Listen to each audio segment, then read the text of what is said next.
La dinámica de esta charla pues será una exposición de nuestros tres investigadores y los invitamos a los asistentes a que a través del chat nos vayan dejando preguntas y comentarios que durante la fase final de la charla iremos recopilando para transmitírselos a Ferney, a Jimena y a Vanessa para contestar a ellos durante los 15 o 20 últimos minutos de la charla. Así que, sin más preámbulos, los dejo con los tres investigadores. Adelante, Ferney. Buenas tardes o buenas noches, dependiendo de donde estén. Muchas gracias, Martín, por la presentación. Como ustedes se dan cuenta, los tres investigadores pues tenemos perfiles diferentes, pero en este caso nos convoca un mismo interés, y es lo que vamos a compartir con ustedes en esta charla, que es el tipo de relaciones que pueden existir entre el aprendizaje y enseñanza de lenguas con configuración de identidad, pero desde una perspectiva racial. Entonces, eso sería lo que estaremos hablando hoy. Y lo haremos de la siguiente forma. La charla está dividida en 4 partes. En la primera estaremos hablando de los puntos de partida que nos motivó a hacer investigación en este tema, y donde estaremos dando algunos indicios de cómo estamos percibiendo nosotros o entendemos raza y su conexión con identidad y lengua. Especialmente estaremos hablando de 2 proyectos de investigación que hemos realizado. Uno que ya está terminado, que se enfoca más en el aprendizaje de lenguas, y otro que estamos realizando en el momento, que ya se enfoca más en prácticas de enseñanza y cuestiones de identidad racial también. Y terminaremos con algunas consideraciones.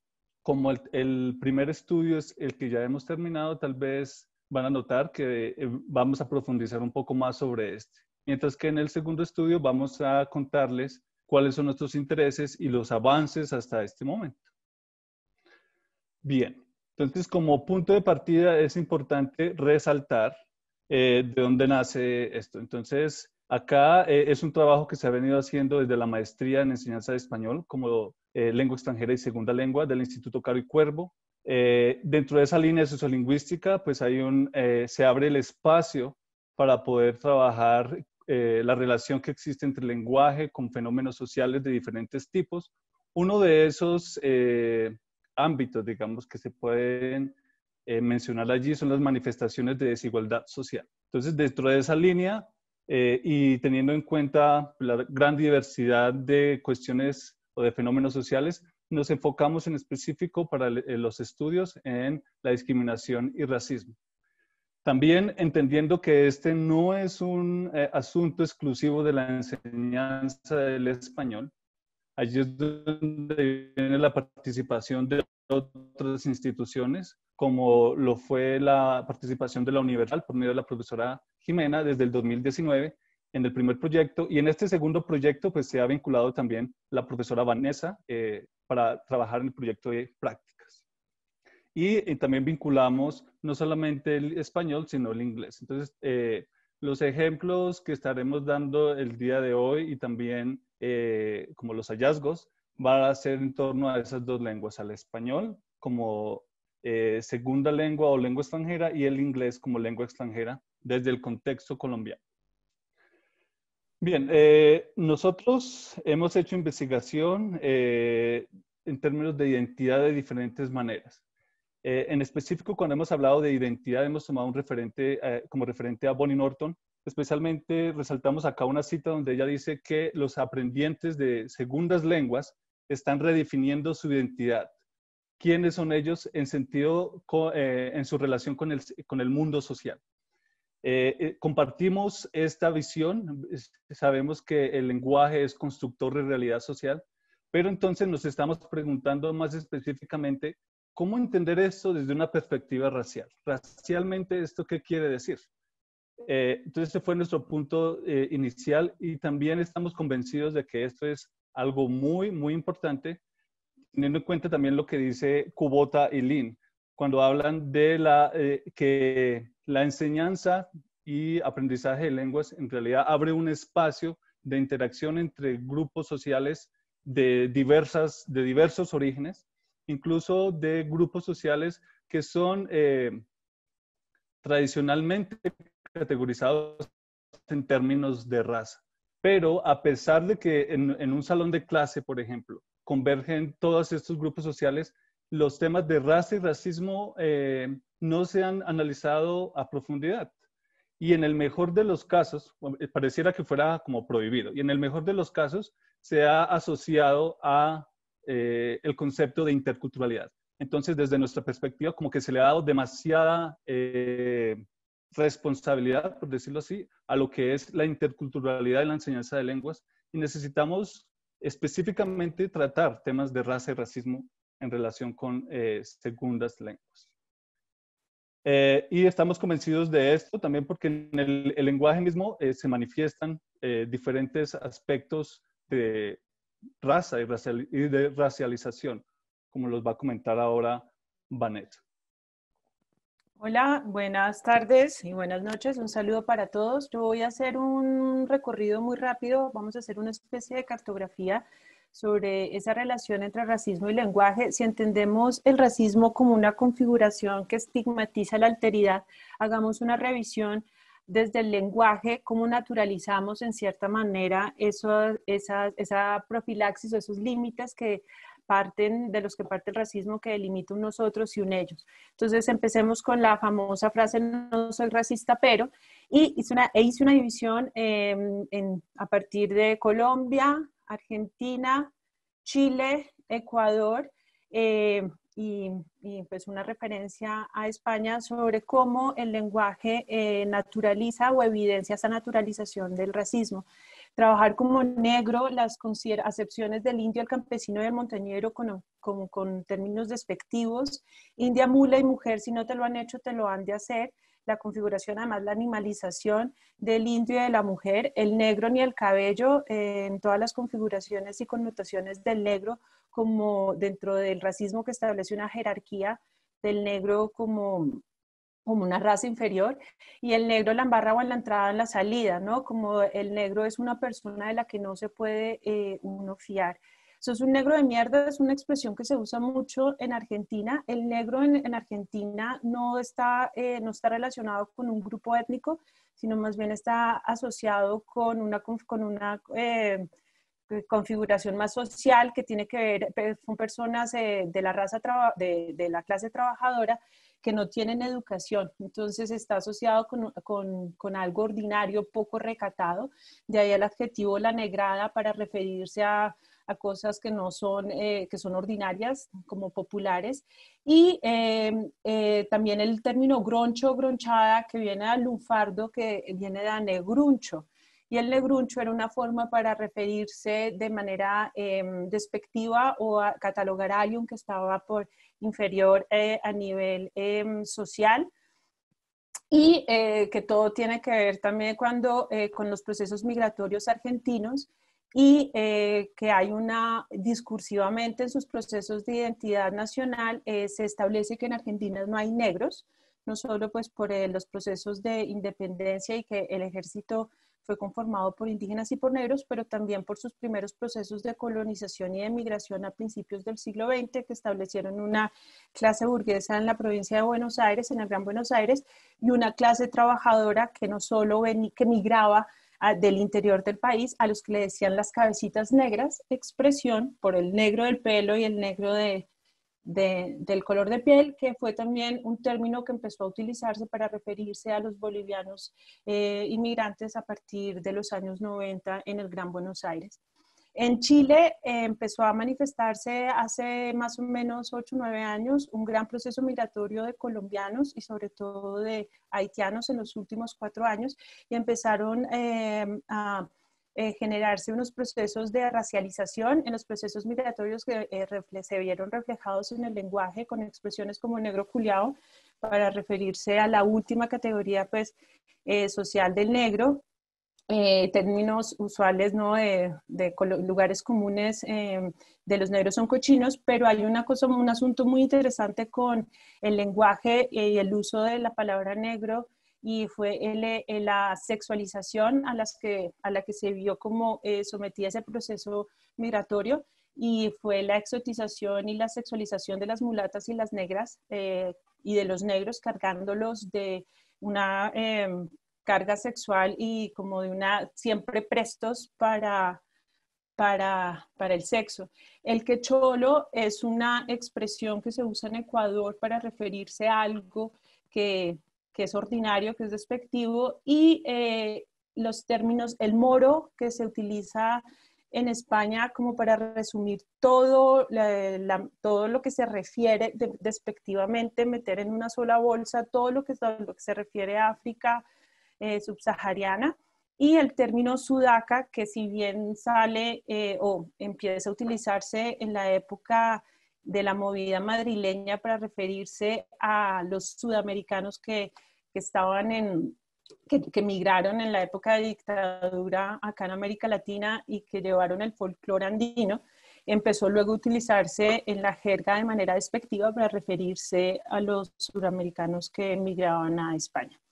Entonces, esta cartografía un poco lo que nos invita es a reflexionar en qué momento nosotros también pudimos saber o en qué momento naturalizamos ese racismo en el lenguaje y lo evidenciamos o lo usamos sin tener mucha conciencia de las connotaciones racistas. En la investigación que nosotros hemos desarrollado sobre identidad racial, les vamos a traer a colación unos casos que nos parecen relevantes y que hablan de la relación entre identidad racial y lenguaje. No estoy viendo la presentación, Ferney, no sé si la gente, ¿sí? El primer caso es un caso de una mexicana que llegó a noticias, fue muy interesante, en 1996, porque un juez, peleando por la custodia de su hija, un juez le impuso una sanción porque consideraba que era un abuso que le hablara español a su hija en casa y porque además la condenaba a que fuera una sirvienta. Luego la Corte falló a favor y fue considerado una lucha, gracias Ferné, fue considerado como una victoria y una victoria de la comunidad hispana, pero lo que se consideraba era que no solo se le condenaba a un trabajo subordinado a la niña, sino que además se le consideraba un abuso el hecho de que Marta Laureano le hablara español a su hija. El segundo caso que les vamos a traer a colación, que me parece muy interesante, es una investigación que hicieron unos académicos sobre el desarrollo del español en el sur de Estados Unidos, sobre todo que es una zona que se vio afectada en sus procesos identitarios y por ende idiomáticos cuando se estableció que el norte de México pertenecía a Estados Unidos y se promulgó una ley a mediados de 1800, de la década de los 60 del siglo XIX, en el que se estableció que estaba prohibido hablar español. Entonces, en las clases, en la escuela, se prohibía y se generaba una especie de panóptico en el que los compañeros del colegio también vigilaban si se hablaba o no se hablaba español, y aquella persona que hablaba español venía sancionada con planas, ¿no? Como no se debió hablar español, castigos físicos que iban desde no poder ir al baño por hablar español a gestos, a actos físicos violentos como nalgadas, cachetadas, golpes y jalones de orejas. Arenguini, Anderson y Ruiz Escalante retoman una investigación que la dejo para que la lean, que es de Gloria Ansaldúa, la New Mestiza La Frontera, y habla cómo el hecho de hablar español y después Ansaldúa hablando chicano es un gesto de resistencia frente a esa ley que, si bien es hace casi 2 siglos, significó unos problemas identitarios a nivel de configuración identitaria, racial y lingüística en el sur de Estados Unidos, y pues que el hecho de hablar español fuera promulgado, o sea, de vetar hablar español fuera promulgado por una ley, me parece que es un gesto, pues un gesto no, una implicación política relevante. ¿Continúan los compañeros? Gracias, Vanessa. Sí, continuando entonces con casos con los que nos hemos encontrado, que nos motivaron a hacer investigación más a profundidad, tenemos ahora acá como el tipo de controversias y conflictos identitarios que tienen que afrontar, en este caso, muchos inmigrantes latinos en el contexto estadounidense, para poder ser aceptados dentro de una cultura anglosajona.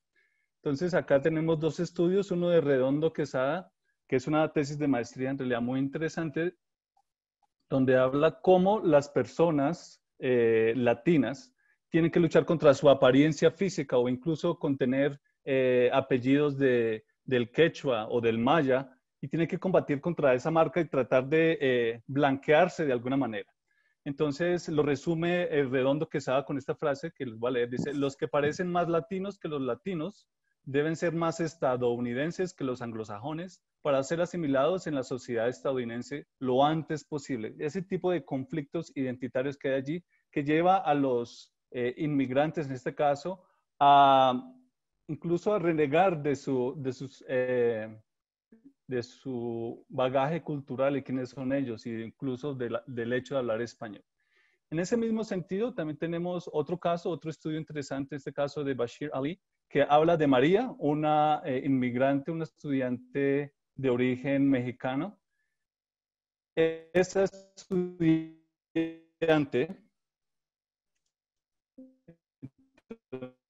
entonces ve cómo ella quiere ser aceptada y reconocida como una hablar como ellos, empieza a negar que habla español, empieza a ocultar cualquier indicio que puedan asociarla a ella como mexicana, y sí a exaltar todo lo que más pueda para que ser asociada con a ser afrodescendiente. En este caso vemos un ejemplo, y aquí lo pongo como de... Perdón la interrupción, gracias por la No pasa paciencia. nada. Okay. Sigue tú entonces, mientras conseguimos resolver esto.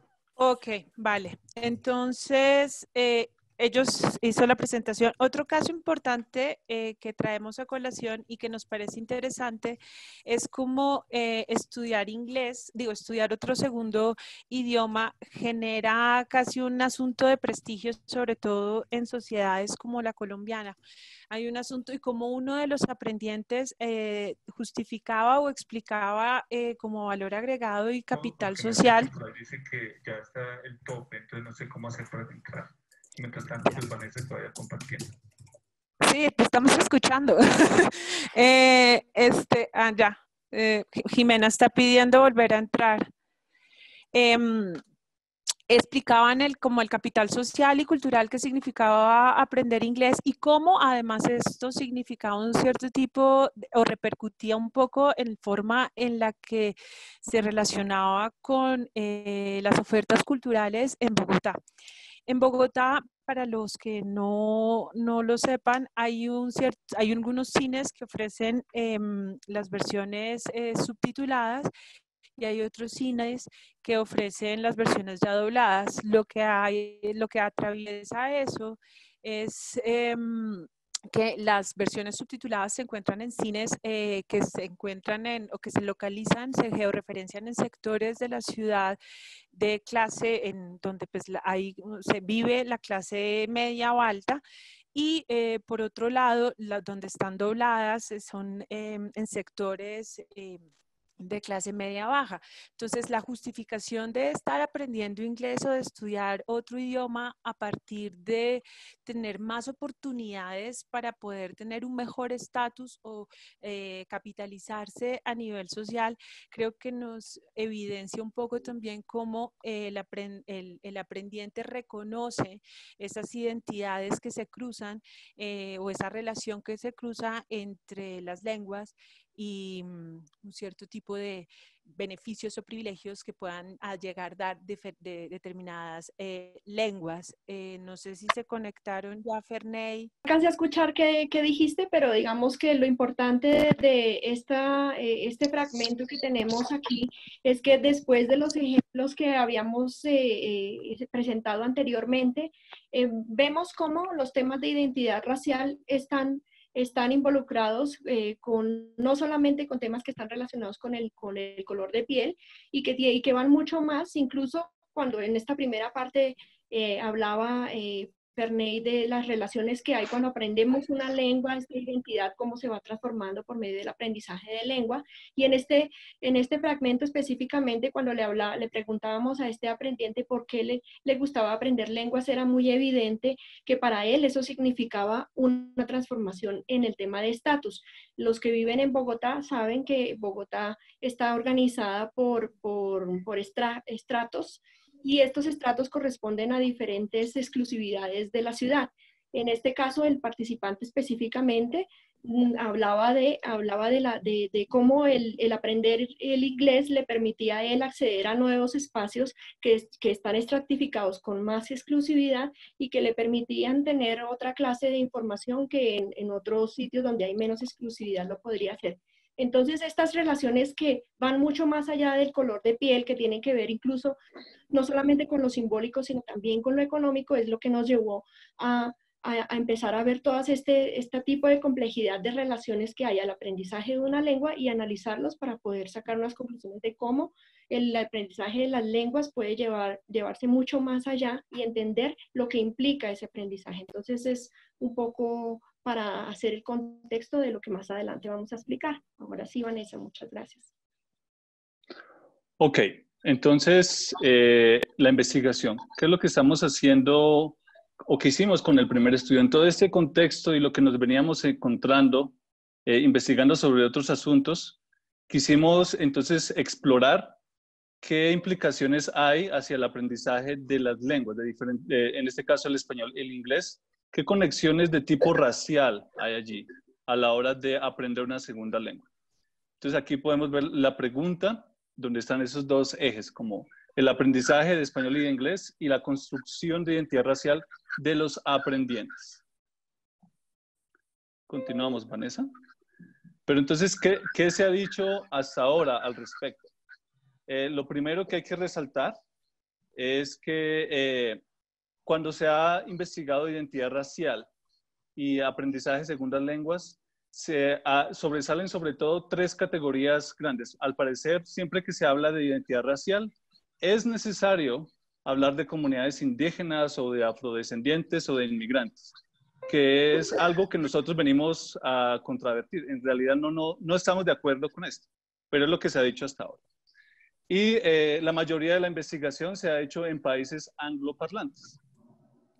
En estos la mayoría. Entonces, lo que se ha dicho hasta ahora, por ejemplo, es que para las comunidades indígenas o afrodescendientes o inmigrantes, en especial en este caso para los indígenas, las motivaciones para aprender una segunda lengua están enmarcadas sobre todo por como estrategias instrumentales para ampliar sus capitales económicos como una forma de entrar al mercado, en este caso para las comunidades indígenas, o como una forma de evitar ser discriminados por una comunidad mayoritaria. Entonces es necesario aprender una segunda lengua en ese sentido.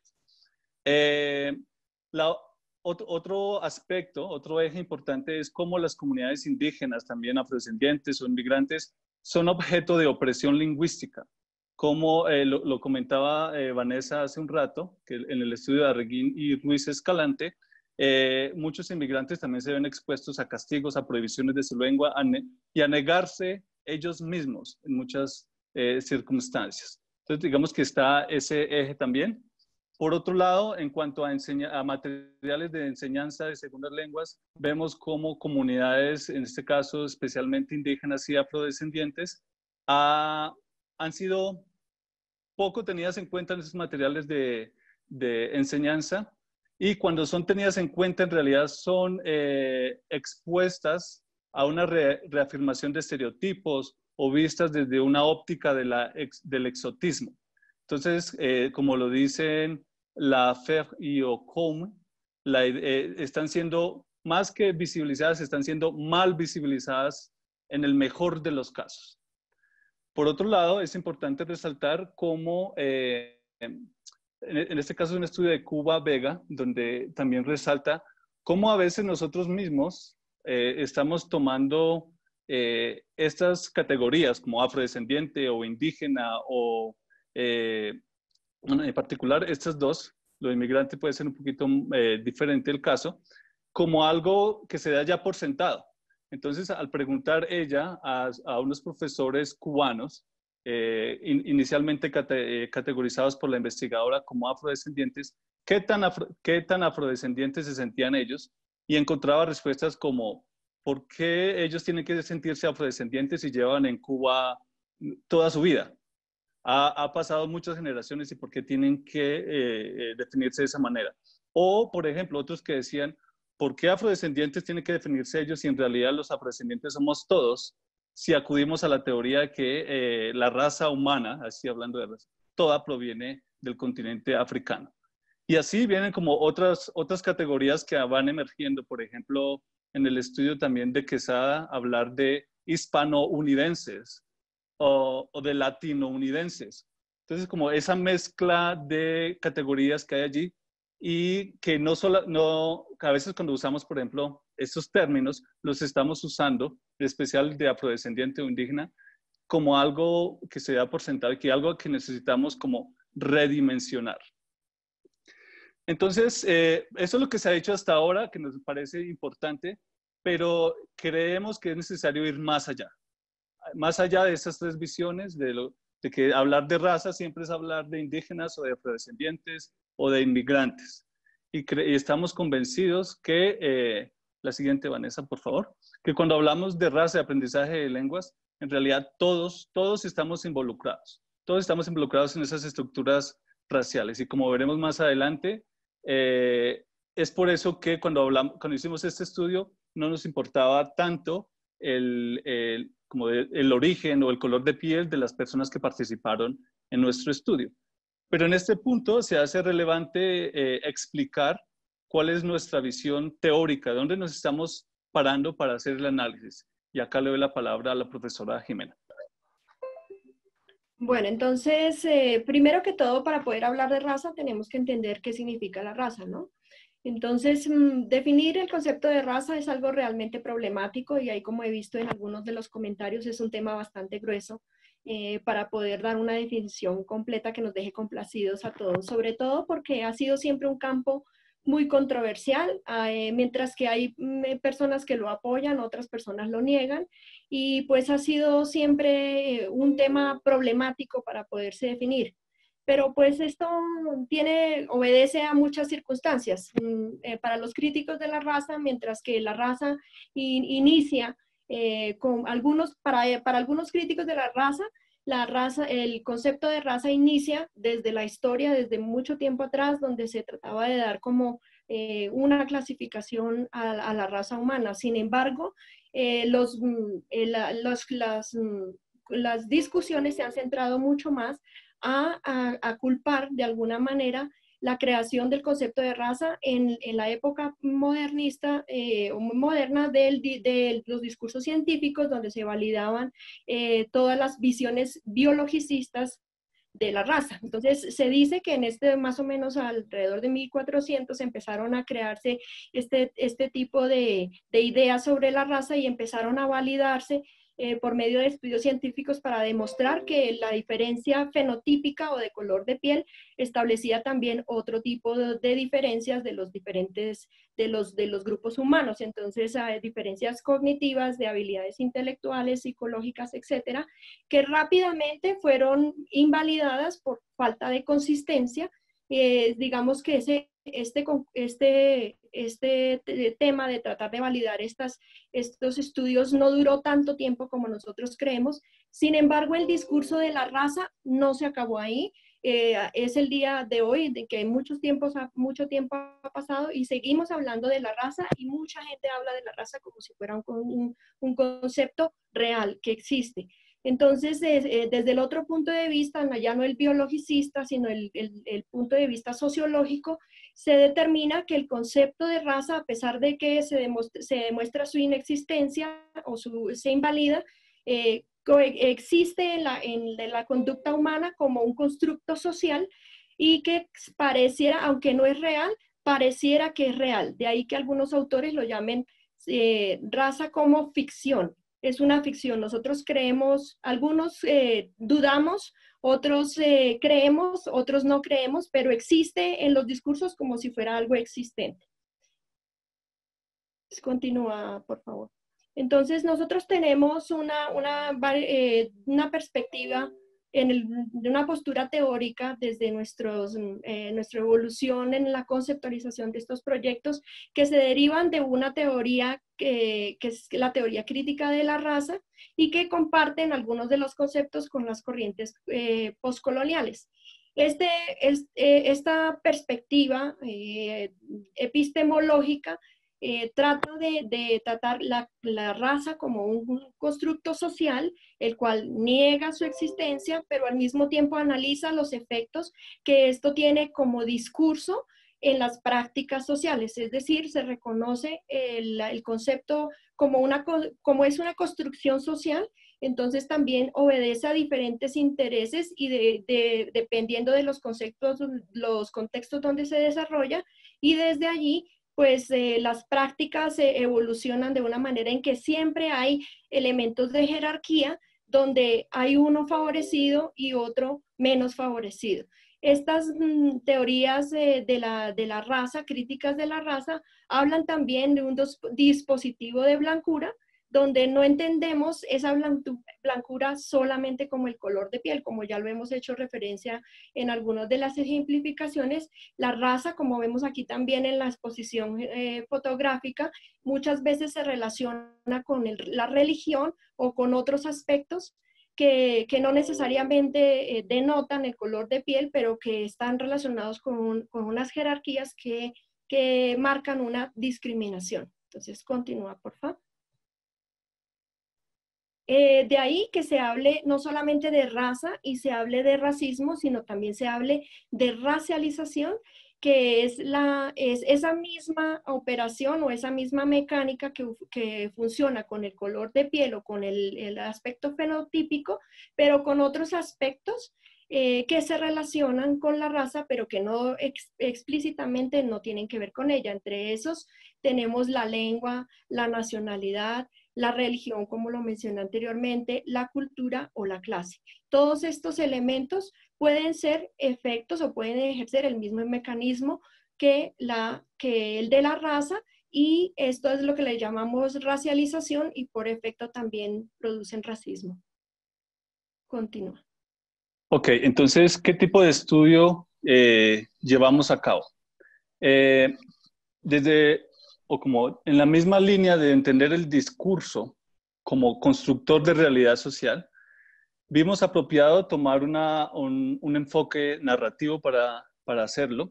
Es decir, cuando estamos recogiendo nuestros datos por medio de historias, de narrativas de nuestros participantes, también lo estamos viendo como una construcción de realidad social desde el mismo punto de la recolección de los datos.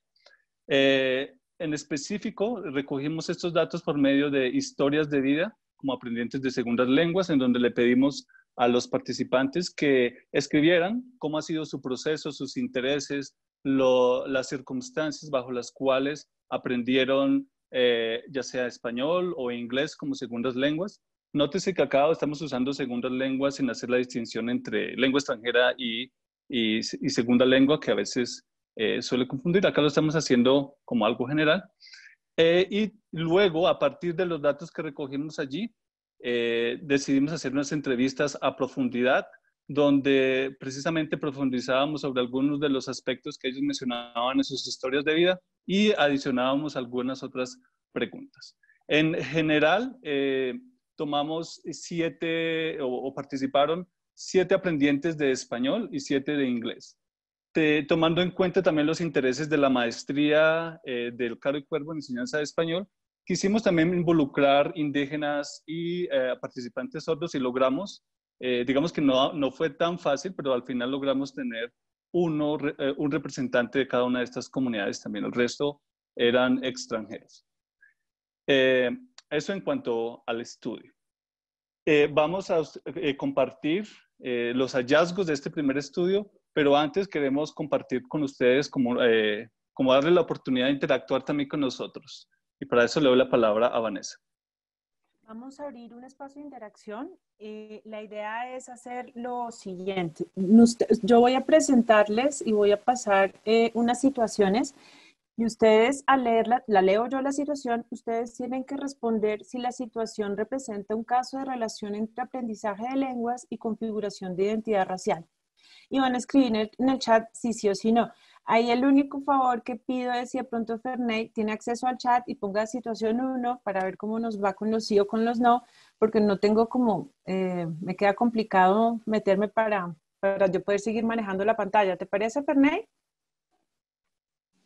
Perfecto, ya estoy escribiendo. Listo. Listo, entonces yo voy a leer una situación ahora y ustedes, mientras yo leo, piensen si esa situación representa un caso de relación entre aprendizaje de lenguas y configuración de identidad racial. Entonces espero que hayan quedado claras las indicaciones, por si hay alguien que tenga... Okay. Sí, es solamente escribir sí o no. Listo. Exacto, ok. Leo. Fanny es una aprendiente de español francesa. Ella piensa que el ser extranjera justifica que hable sobre temas tabú en el contexto colombiano. Cualquier incomodidad será disculpada bajo la idea de la ingenuidad del extranjero. ¿Sí o no?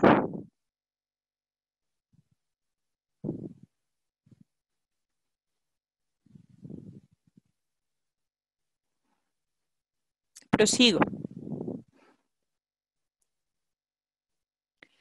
Cato es una estudiante indígena que ha venido a Bogotá a realizar sus estudios universitarios. Siempre viste según sus tradiciones indígenas y piensa que este es un sello que lo identifica y que lo ha llevado a que su comunidad indígena sea reconocida no solo en Colombia, sino también a nivel internacional. ¿Sí o no? Situación 2.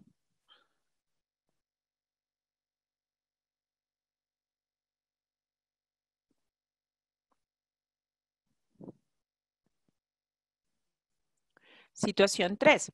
Lola es una aprendiente sorda de español. Antes de perder su audición, logró desarrollar habilidades en español oral. Sin embargo, ante experiencias negativas de burlas y actitudes de menosprecio hacia sus formas de hablar español, decidió no volver a comunicarse de forma oral y a reforzar su identidad como usuaria de lengua de señas. ¿Sí o no?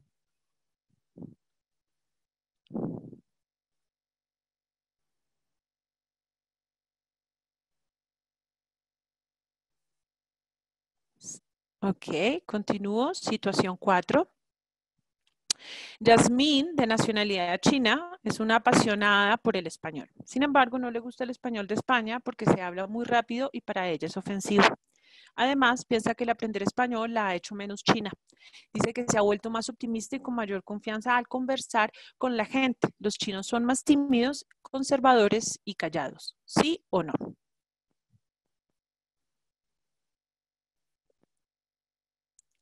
Y por último, la quinta situación. Fanny ha aprendido español en su contacto con la cultura argentina y colombiana. Para ella, el español se asocia especialmente con pasiones y sentimientos, mientras para filósofos.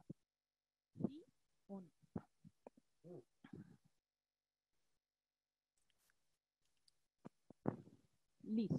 Entonces, es importante entender que todas las respuestas apuntaban que sí, que en todas hay unas estructuras racializadas o se evidencia esa relación de estructuras racializadas que separan y que no seamos, aunque de pronto no seamos capaces de verlo, es porque de pronto o evidentemente está naturalizado, que creo que la investigación un poco apunta a desnaturalizar esas estructuras racializadas. Vamos a explicarles por qué ahorita a partir de los hallazgos y de la investigación del análisis de las entrevistas por parte de la profesora Jimena. Vanessa, voy yo Jimena? primero.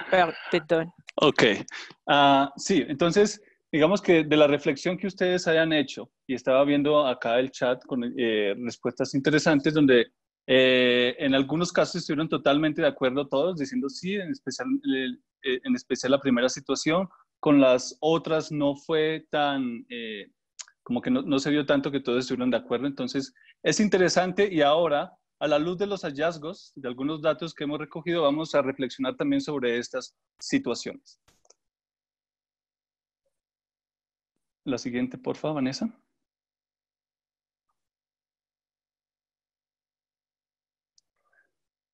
Ok, lo primero que hay que decir es que acá insistimos en la necesidad de ir más allá de la interculturalidad, de analizar esto desde el punto de vista intercultural, o al menos desde el punto de vista de una interculturalidad funcional, como lo decíamos al comienzo de esta charla. Entonces, en nuestros datos también encontramos opiniones como estas, o lo que decían los aprendientes, en donde se ve la relación entre diferentes grupos culturales o el aprendizaje de una segunda lengua en términos netamente o en términos neutrales o incluso románticos, en donde se empieza a hablar de una segunda lengua como un espacio para abrir la mente de los aprendientes o para volverse como hablantes interculturales o ser más empáticos, etcétera, etcétera. Estamos de acuerdo con esto, pero creemos que es necesario hacer una visión un poco más crítica. Y como lo explicaba la profesora Jimena hace un rato, ver cuáles son esas estructuras sociales que hay allí que están permeando también las relaciones entre los diferentes grupos sociales. Y entonces acá estamos en línea con lo que dice Catherine Walsh y su propuesta de una interculturalidad crítica, que se alinea bastante bien con la perspectiva de la teoría crítica de la raza que estamos tomando también. Entonces, como queriendo ir más allá, lo que les vamos a mostrar acá en nuestros hallazgos son sobre todo 3 categorías emergentes. Vanessa, por favor, la siguiente. La primera tiene que ver con formas de identificación estratégica y cómo los aprendientes, dependiendo de su perfil y quiénes son ellos y sus antecedentes culturales, pueden posicionarse de manera diferente. También los diferentes tipos de imaginarios que los aprendientes tienen hacia los usuarios de otras lenguas o hacia las lenguas mismas. Y por último, de una manera también interesante, encontramos en nuestro estudio es que hay posibilidades de emancipación identitaria. Entonces, con respecto a la primera, acá vemos también ilustrada la primera situación que ustedes acabaron de analizar. Y aquí tenemos a Fanny. Fanny es una, como decía la situación, una aprendiente de español francesa que estaba en el contexto colombiano, también había aprendido español en contacto con la cultura argentina y decía que podía hablar de temas tabú sin problema en el contexto colombiano en este caso, sin que hubiese ningún tipo de censura, porque cualquier problema sería disculpado con una imagen del extranjero. Si lo analizamos desde una perspectiva crítica de la raza, vemos cómo Fanny, en este caso, tiene un privilegio, un poder que otros no tienen. En este caso serían los hablantes locales colombianos para hablar de estos temas tabú. Y ese privilegio es o un poder simbólico que ya la categoriza por encima de otros hablantes. Entonces vemos acá de una manera interesante, también desde la perspectiva crítica de la raza, un ejemplo de lo que se llamaría el privilegio de la blancura. Y es importante también acá de dónde viene ella. Ella es francesa y también digamos que en este caso coincide con su color de piel y ser de piel clara, ojos verdes, etc. Y tenía ese privilegio, o al menos así lo sentía. Otra manera de posicionarse, en este mismo sentido, de posicionarse hacia el aprendizaje de las lenguas y hacia los usuarios de otras lenguas, tiene que ver con el empoderamiento. Entonces, en este caso tenemos a Cato, el aprendiente de español proveniente de la comunidad arahuaca, ¿cierto?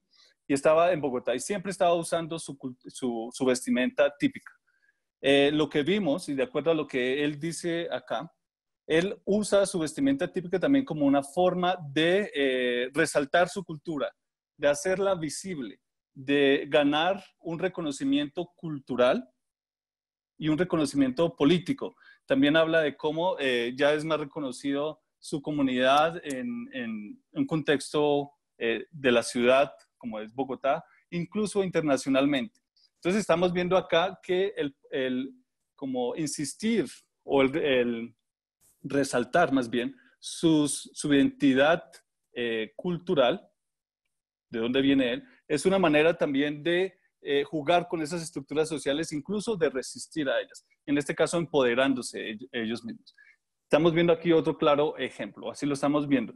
Vi en el chat que muchos de acá pusieron no, entonces son ideas que podemos debatir luego en la sección de preguntas. El tercer ejemplo habla de Lola y cómo ella, digamos, alcanzó a desarrollar un nivel de español oral antes de perder su audición por completo, pero era objeto de burlas y bromas pesadas por parte de los oyentes, de la comunidad mayoritaria en este caso, y ella decidió entonces no hablar, no tratar de usar el español oral más, sino de, no sé, como reafirmar más bien su identidad como sorda y como usuaria de lengua de señas para poder combatir precisamente ese tipo de experiencias negativas a las que estaba siendo objeto. También es una forma que ella, al ser sorda, había sido racializada, si recordamos lo que decía la profesora Jimena. Racializar no solamente es desde el punto de vista de color de piel, sino de darle diferentes jerarquías, diferentes estatus a las personas. Entonces acá vemos otro ejemplo de racialización. Siguiente. Y acá ya le doy la palabra a la profesora Jimena.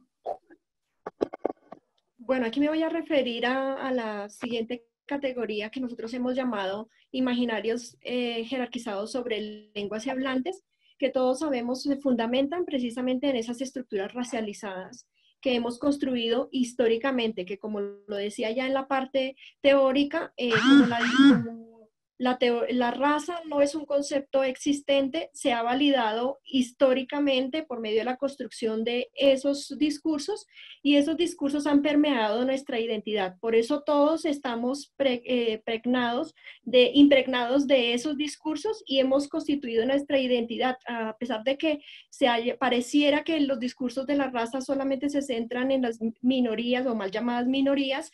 Todos tenemos una identidad racial y todos desarrollamos una identidad racial. El aprendizaje de lenguas es una otra aproximación que tiñe, le da otro matiz a esa identidad racial. En este caso vemos como Yasmín, una hablante china, que aprende español como segunda lengua en el contexto colombiano, primero hace referencia en las narrativas donde ella nos explica su proceso de aprendizaje en español, nos explica que el español de España no le parece, no se siente cómoda con el español de España, ya que siente que ellos no son ni tranquilos ni elegantes por la forma como hablan. Entonces, esto, digamos que en primera instancia, sin conocer cómo funcionan las estructuras raciales, podríamos decir que es un aspecto también de racismo. Sin embargo, desde la teoría crítica de la raza, lo que establece la teoría crítica de la raza es que las jerarquías están marcadas históricamente y van bajando, digamos, en ese tipo de jerarquías, poniendo siempre lo que es más blanco en el centro. Entonces, en este caso, digamos, en esa misma construcción se ha construido la imagen de los latinos como exóticos, igualmente que los afrodescendientes y otra clase de culturas, por ser diferentes a lo que es lo más blanco. Entonces, en este fragmento, en esta segunda parte del fragmento, encontramos cómo esa racialización sí se presenta cuando ella habla del latino como lo exotizado y que esto le tiñe a ella su identidad como hablante del español. Entonces ella dice, desde que empiezo a hablar español, yo me empiezo a volver más optimista y más con diferente forma de ser, ya que ella cree que los chinos son más conservadores y más callados. Entonces empieza a marcar esa diferenciación que se deriva de esas construcciones raciales. Sigue, por favor, Vanessa. Este es otro ejemplo donde vemos cómo se denotan las construcciones raciales, que tiene que ver con Fanny, esta aprendiente de español, donde ella habla español, pero también habla francés, y ella siente que cada lengua tiene su propia identidad y que en ese sentido debe escoger el código lingüístico para ese tipo de emociones diferentes que ella pueda tener. En este caso se refiere al español desde esa perspectiva exoticista de que el español sirve para las pasiones o para los sentimientos, mientras que el francés sirve para filosofar y pensar. Entonces, siempre poniendo lo blanco en el centro, ya no refiriéndonos al color de piel, sino a esa idea que tenemos de la división de razas y las jerarquías de razas. La siguiente categoría es un poco, tiene que ver como vemos estas estructuras raciales están tan inmersas en nuestras prácticas sociales que nosotros no nos cuestionamos sobre ellas, pero que de alguna manera marcan diferencias en la forma como interactuamos con las otras personas. Encontramos que a veces concientizarnos o llegar a un punto de entender esas estructuras raciales también nos lleva a otras posibilidades. Digamos, no siempre tiene que ver con el aspecto de discriminación, sino que eso nos lleva a concientizarnos de otras cosas que vienen muy relacionadas con, siempre que se habla de la raza, igual que otras categorías, no funcionan solitas, funcionan en relación con otras categorías como de clase, como lo veíamos en los ejemplos anteriores, o como de género en este caso.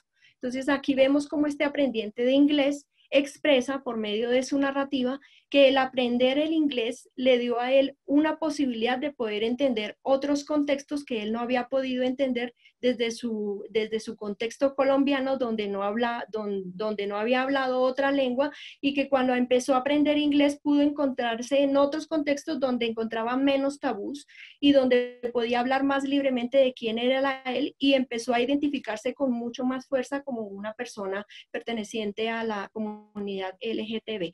Entonces, todas estas son los temas de análisis que toma la teoría crítica de la raza para poder identificar cómo funciona la raza en relación con las lenguas. El último ejemplo que tenemos de este estudio también es con relación al género, pero una participante, Mona, la llamamos, es una participante que aprende español, ella viene de la India, y que precisamente vemos cómo las relaciones entre lenguaje y contexto, ella ve cómo estar en el contexto colombiano también la deja ver otra conceptualización de la mujer, otra perspectiva de la mujer, y la hace identificar su contexto como una sociedad más patriarcal. Esto lo posibilitamos en la medida en que vemos la relación de la raza con otras categorías en las cuales entran en discusión y en análisis desde la perspectiva teoría crítica de la raza. Entonces ahora ¿vale? Vanessa nos va a hablar del segundo estudio. Creo que estamos cortos de tiempo, nos toca correr un poco. Sí, yo iba a decirles lo mismo, ahorita introducir, voy a ser lo más breve posible porque me parece interesante, ahorita estaba mirando el chat y me parece interesante que le demos, pues que hablemos un ratito. Este segundo estudio es una continuidad del primer estudio, digamos que a nivel teórico seguimos las mismas líneas, pero las preguntas que nosotros nos planteamos son, la primera... Vanessa, perdona. ¿Me escucha mejor? El micrófono de nuevo. Perfecto. Ahora sí, listo. Perdona la interrupción. No, gracias Martín. Entonces lo que nos parece importante es preguntarnos por las percepciones que tienen los profesores de español, de lengua extranjera y de segunda lengua y de inglés sobre identidad racial y cuál es su impacto en la configuración de sus prácticas pedagógicas. Aquí lo importante de nuestra indagación se centra en la constitución o configuración de prácticas pedagógicas racializadas en la enseñanza de español e inglés, y retomo lo que dijo la profesora Jimena, cuando racializar no significa, no tiene que ver con el color de la piel, porque la raza es un constructo social, sino que la raza tiene que ver con las formas de configuración y de estigmatización de la alteridad.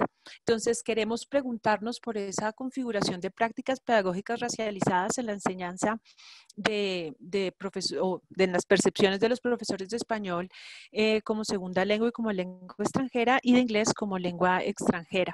Nuestro estudio hizo, a nivel de metodología, lo que hicimos fue, por un lado, 10 entrevistas, 5 a profundidad, 5 a profesores de inglés, 5 a profesores de español, y a partir de análisis de discurso empezamos a indagar en ese tipo de percepción discursivamente a partir de las narrativas de los entrevistados y de los profesores, si era posible identificar la percepción sobre identidad racial y si ellos consideraban que tenía algún impacto en la configuración de sus prácticas pedagógicas. Como señaló el profesor Ferney al inicio de la charla, esto es una primera aproximación, es una investigación que está en desarrollo, por lo tanto no tiene, como en la presentación que nos hicieron anteriormente Ferney y el profesor Ferney y la profesora Jimena, hallazgos ya concluyentes. Aquí vamos a hacer una primera. Jimena. Sí es necesario en este segundo estudio explicar que debido a que entendemos la raza. Jimena, ¿me escuchas? Como un constructo social. ¿Sí? ¿No me escuchan? Okay. Sí, te escuchamos bien, sigue, por favor. Ok, entonces primero tenemos que hacer claridad de que para nosotros las prácticas educativas tienen que ver no solamente con lo que hacemos en el aula como maestros, sino que tiene que ver también con todos los discursos que se construyen alrededor de esas prácticas y que muchas veces provienen de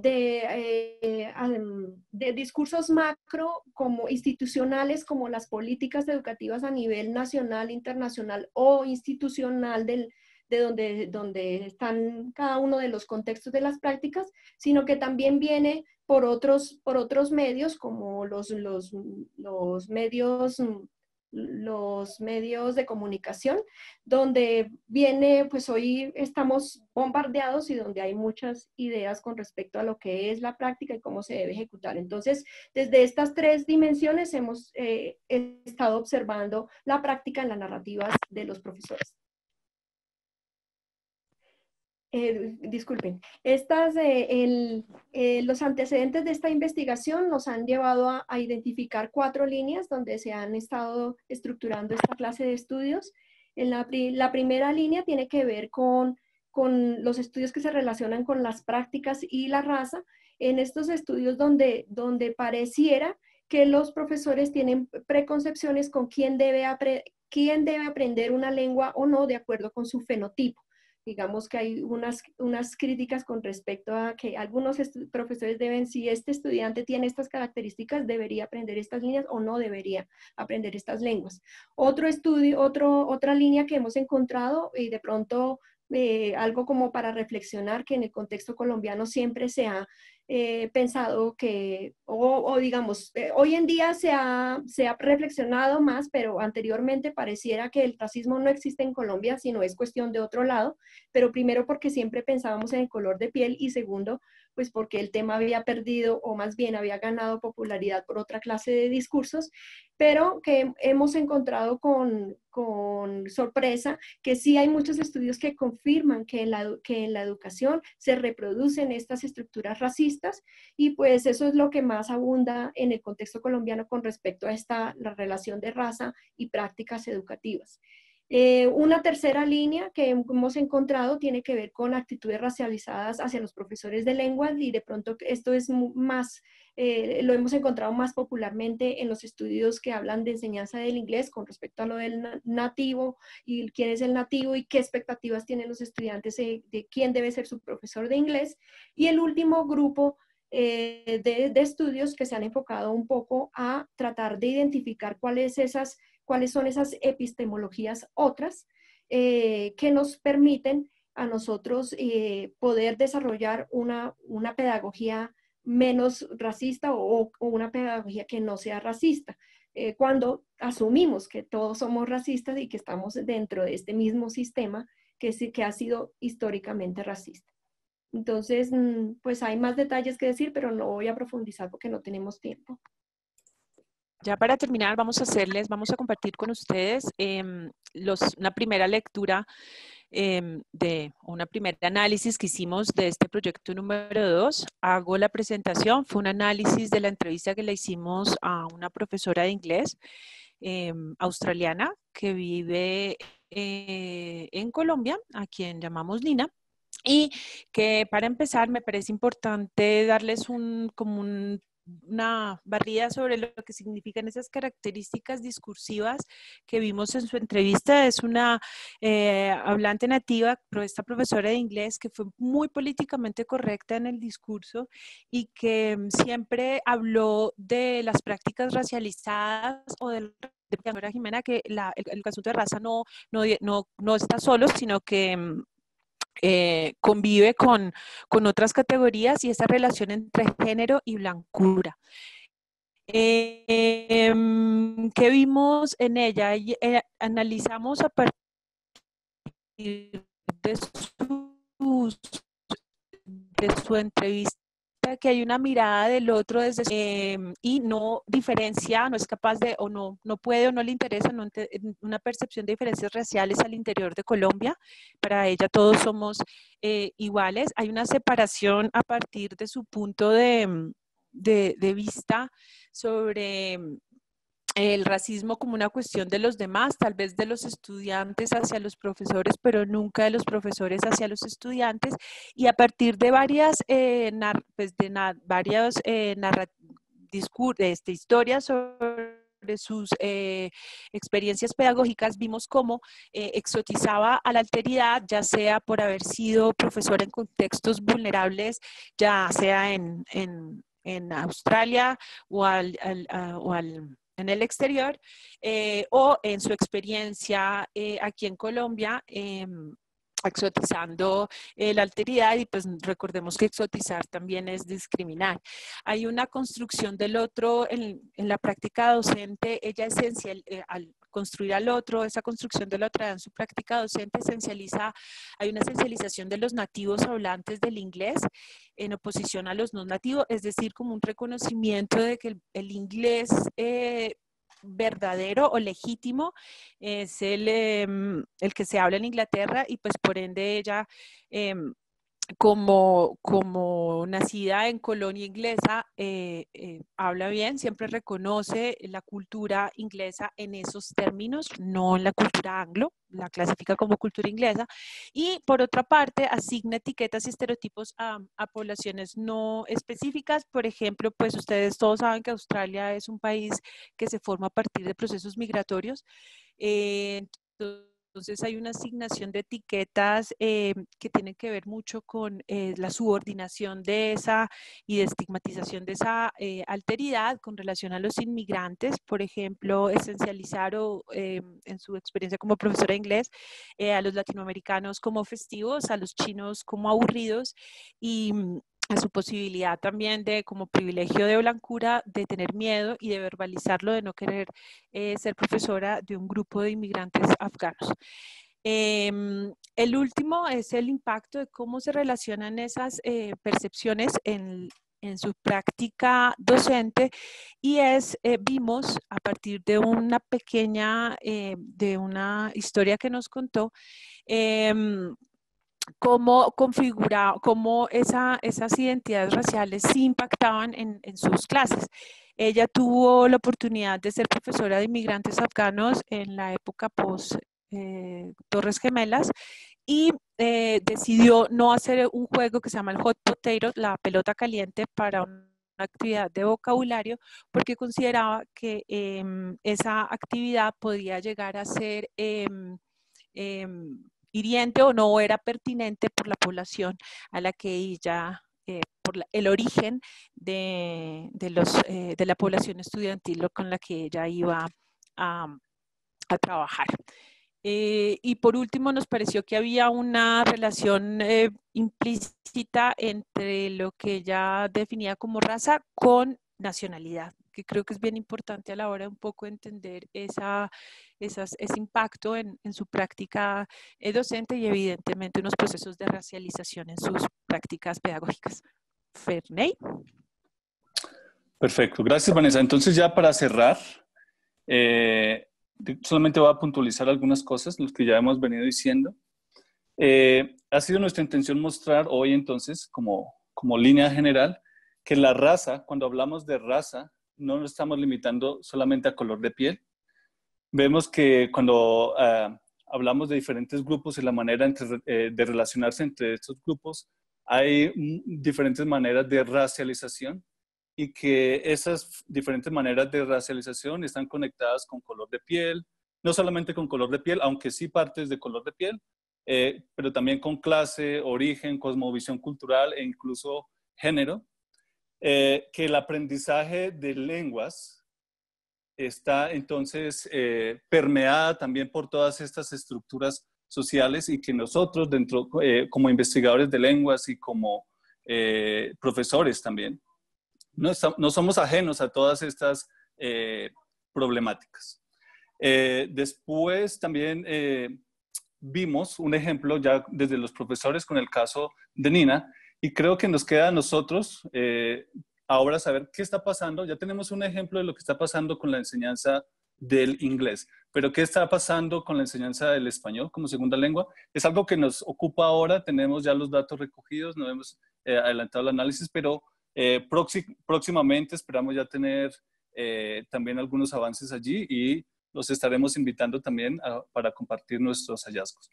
Pero para cerrar y empezar la discusión, quiero dejar una pregunta para todos, que espero que nos sirva como reflexión, y es, ¿cómo nos posicionamos racialmente frente a prácticas de enseñanza o investigación en lenguas nosotros mismos? Después de ver como todas las diferentes y posibles conexiones, solo algunas en realidad, porque puede haber muchísimas más, en un campo que merece más investigación y más atención. Entonces le doy la palabra a Martín, que nos va a moderar como la discusión en el tiempo que tenemos. Muchas gracias a todos por quedarse hasta el final. Bueno, perfecto. Entonces, ahora arrancamos con una breve ronda de preguntas. Les pido el favor que si pueden quitar la presentación, pues para que podamos ver a los tres expositores ahora sí. Bueno, la primera pregunta empieza con un comentario que dice, es muy interesante pensar en el racismo, que es casi un tabú en la clase. Entonces la pregunta es, ¿con qué metodología abordarlo y con qué objetivo? El docente buscaría que el estudiante participara autónomamente en la construcción de su identidad al hablar el español como segunda lengua. ¿Hablar sobre los casos de conflicto permitiría desarrollar esto? Yo voy a empezar diciendo algo y después mis compañeras podrán complementar. Digamos que hacia allá vamos. Hemos hecho como una ruta de investigación. En este momento hemos analizado la parte de identidad de los aprendientes, también de cómo los profesores y su entendimiento sobre la práctica se ve también acá involucrada. Próximamente, y reflexionando sobre esto, vamos a tratar de sacar también algunas iniciativas sobre cómo manejar esto en el salón de clase. Sin embargo, ¿qué hay que hacer? Primero que todo, hay que develar, mostrar que en el campo de la enseñanza de las lenguas y la investigación, estos son temas vigentes, son temas que están allí, que no es necesario, que es necesario tratarlos, ¿sí? Reflexionar sobre ellos. Una primera iniciativa, algo que hay que hacer es reflexionar sobre estos tipos y como corregir algunas de las cosas que se han venido haciendo. Por ejemplo, en materiales de enseñanza, cada vez que hablamos de comunidades minoritarias, no hacerlo desde una perspectiva exotista, por ejemplo, o que estamos reafirmando algunos estereotipos. Ese sería uno de los ejemplos que podríamos tomar allí. Estoy seguro que mis compañeras querrán decir algo más. Y yo quisiera anotar, totalmente de acuerdo con Ferney, y también quisiera apuntar que es necesario, y por eso nosotros partimos desde la identidad, porque primero es necesario reconocernos nosotros en este sistema racializado, ¿no? Muchas veces lo que pasa es que, creo yo, mi perspectiva es que tratamos de implementar unas pedagogías que vayan a la no racialización, pero nosotros sentimos, como pasaba con este ejemplo de la profesora australiana, que el racismo no tiene que ver con nosotros. Nosotros estamos fuera de ese sistema racializado. Y ahí es la primera parte. O sea, para empezar nosotros a poder ejercer una pedagogía que entienda al otro, que trate de incluir al otro, que le dé la mirada al otro, tenemos que reconocernos nosotros incluidos en este sistema racializado. Y pues para eso se necesita un trabajo fuerte de reflexión, de entender toda esta parte de cómo están construidos estos discursos, cómo estos discursos nos han construido a nosotros, y en esa misma manera nos vamos haciendo mucho más, vamos haciendo mucha más claridad de los efectos y de esas prácticas que están interrelacionadas con estas percepciones. Si yo soy consciente de cómo puede una persona sentirse discriminada, posiblemente es porque yo misma he reflexionado sobre cómo yo misma me he sentido discriminada, y de esa misma manera puedo ejecutar unas pedagogías que traten de incluir. Nosotros encontramos ahí ejemplos fabulosos con el tema de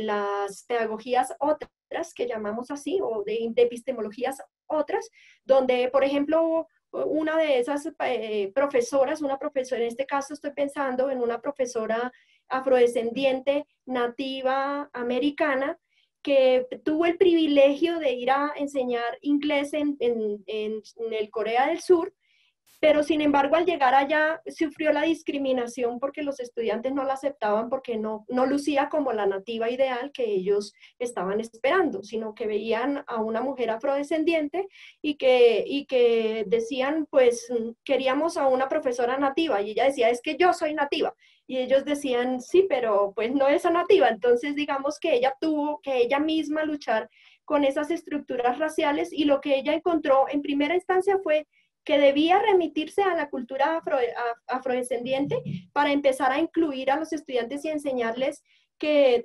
tenían algo también de esos rasgos de cultura afrodescendiente, pero también para empezarlos a hacer entender que a pesar de que ella era afrodescendiente, ella no era tan africana como ellos creían, que ella era más americana que africana.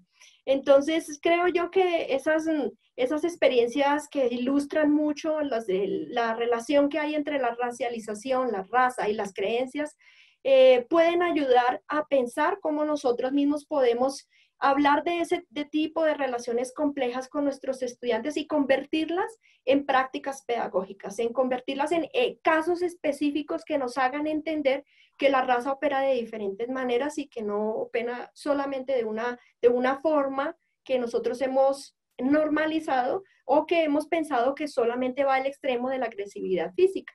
Siguiente pregunta es si buscar un acento entre comillas neutro o nativo sería un ejemplo de un fenómeno de racismo. Para entender un poco más la pregunta, creo que no es muy claro. Tratar de buscar una neutralidad.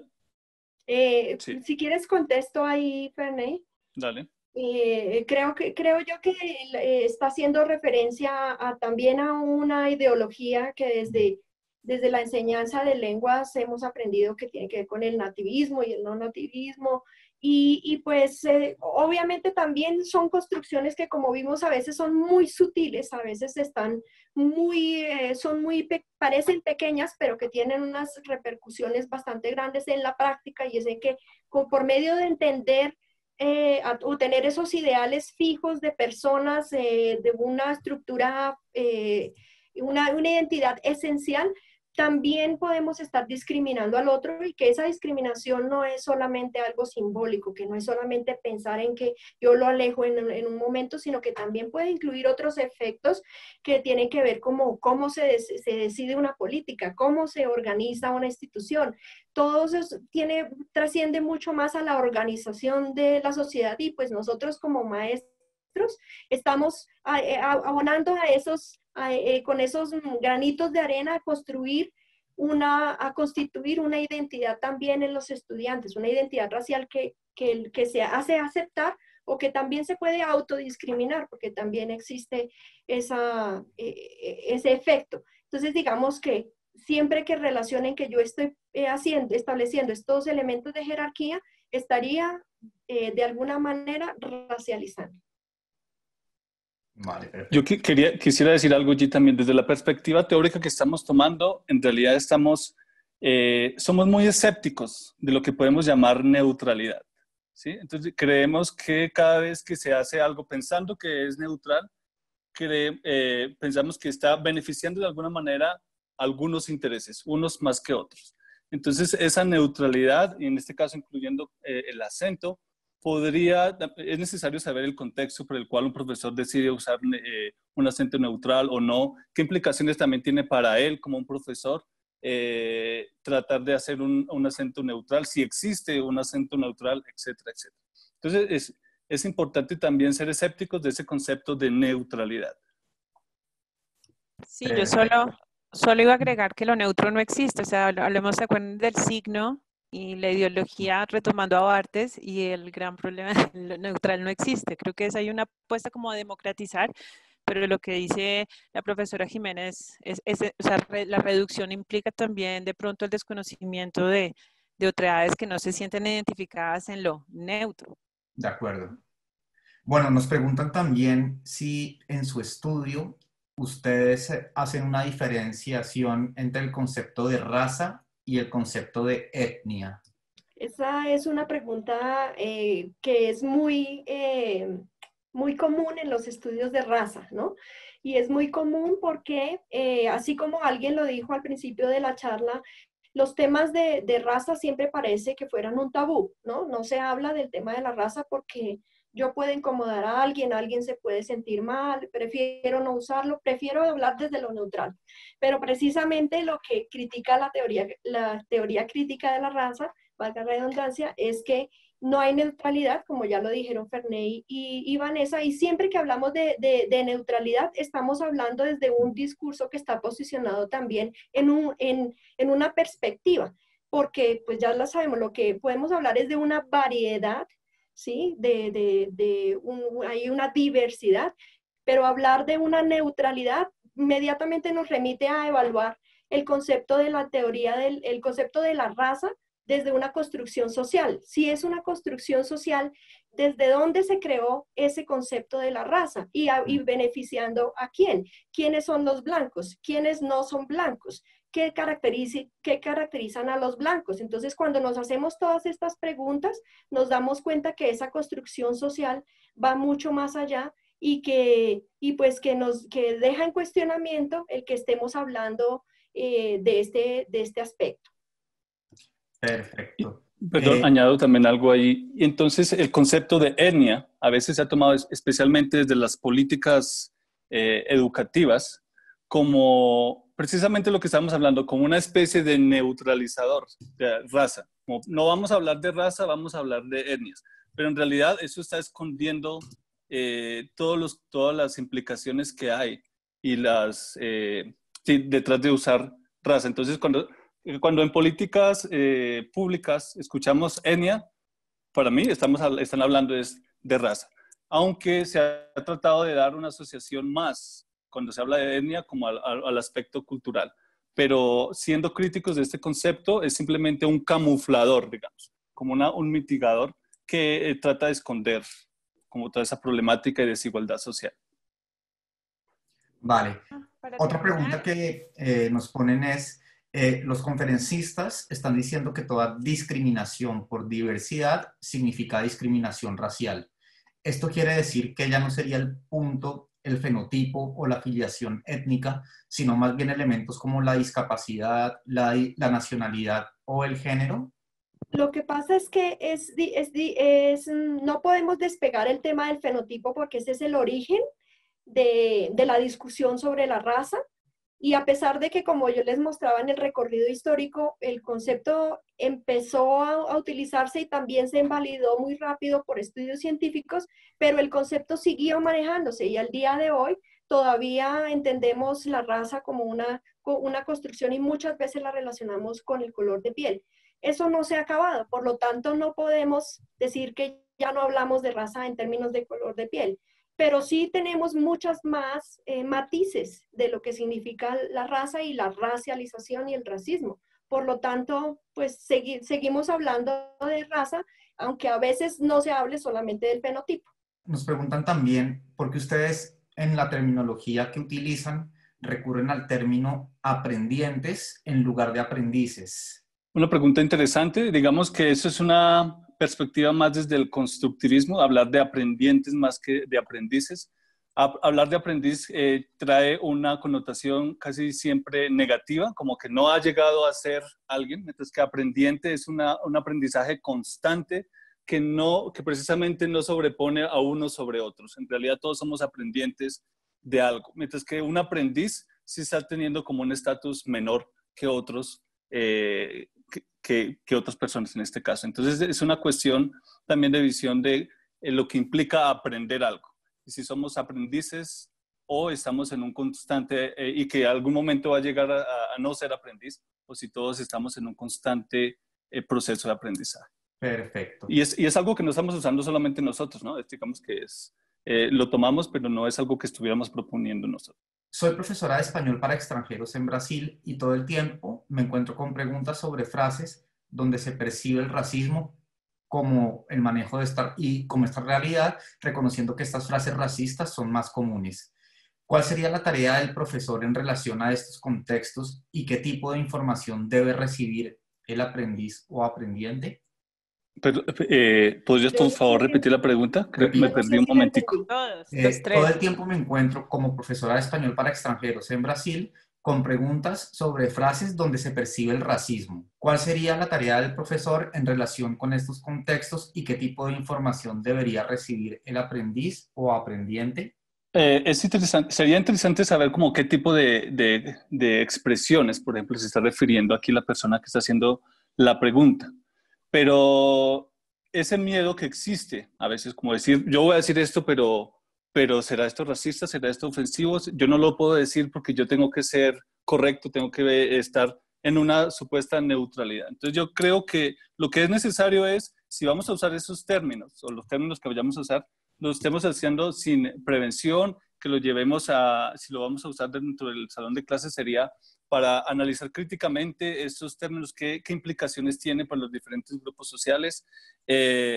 Pero eso sería lo que yo le podría decir sin saber exactamente qué tipo de terminología es a la que se está refiriendo la persona que hizo la pregunta. Vale, una última pregunta para terminar, y es teniendo en cuenta el lenguaje como constructor de la realidad social, ¿cómo podemos educar a la primera infancia en el acceso, a un lenguaje sin racismo? Pues yo diría, y eso de pronto va a complemento con la pregunta anterior, que pues lo primero que hay que activar es el reconocimiento a todas estas estructuras racistas y que esto nos lleve a nosotros como docentes siempre a hacer ejercicios de reflexión, de relacionar contextos, de relacionar situaciones a nivel histórico y a nivel situacional de lo que ocurre con la lengua, ¿no? Entonces, digamos que si nosotros somos profesores de lengua con niños, por ejemplo, pues podemos estar transmitiendo estos estereotipos racializados por medio de lo que enseñamos sin darnos cuenta.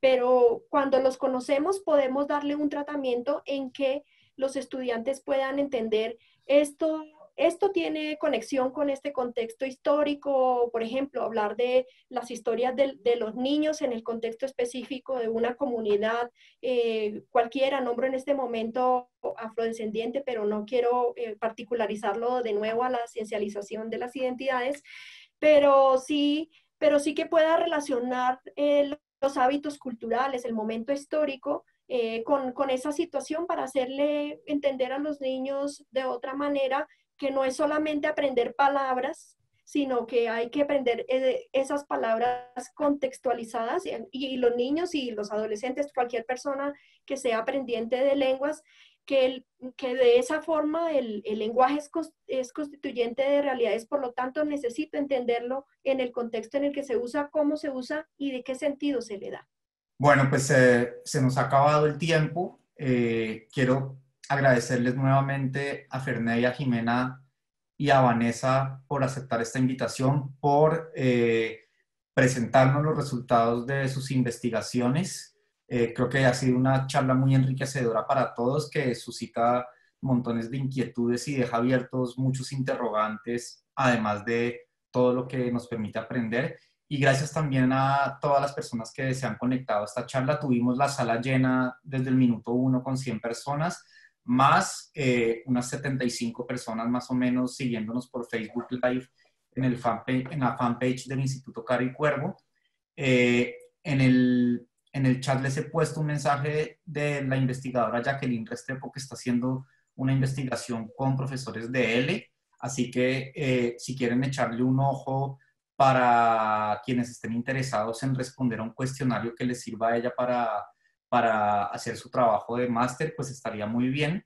Entonces, en nombre del Instituto Caro y Cuervo, de nuevo, mil gracias a los investigadores por su tiempo, por compartir su conocimiento con nosotros, y gracias también a quienes nos acompañaron, y pues les pido el favor de que sigan pendientes de nuestra programación de actividades, que seguiremos haciendo una programación de actividades de divulgación académica y también de carácter cultural en torno pues a temas relacionados con la lengua y la cultura de Colombia, pues en un sentido muy amplio. Mil gracias de nuevo y hasta la próxima.